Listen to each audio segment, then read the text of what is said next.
We are following the latest from Iran, where at least 9 more people were killed in clashes between protesters and police. That's according to the state media outlet there. President Trump has been following the situation closely, tweeting earlier, "The people of Iran are finally acting against the brutal and corrupt Iranian regime. All of the money that President Obama so foolishly gave them went into terrorism and into their pockets. The people have little food, big inflation, and no human rights. The U.S. is watching." More than 20 people have died in this new wave of protests, which began last week. Hundreds have also been arrested.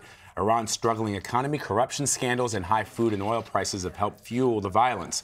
Elizabeth Palmer's following the latest. In Tehran, crowds vandalized one of the main shopping avenues. And in city after city, people have come out to protest, jeer, and throw stones at the security forces.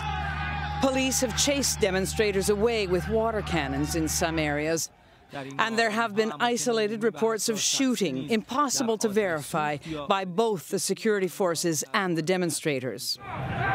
The protesters, especially the young and the working poor, are angry about everything from corruption and unemployment to lack of freedom and religious rule. They've even been vandalizing pictures of Supreme Leader Ayatollah Khamenei, which is the ultimate act of defiance in Iran. President Hassan Rouhani, who's a moderate, went on TV on New Year's Eve, and his response was surprisingly mild. He said people had a right to protest as long as there was no violence. But other hardline voices are now calling for a crackdown.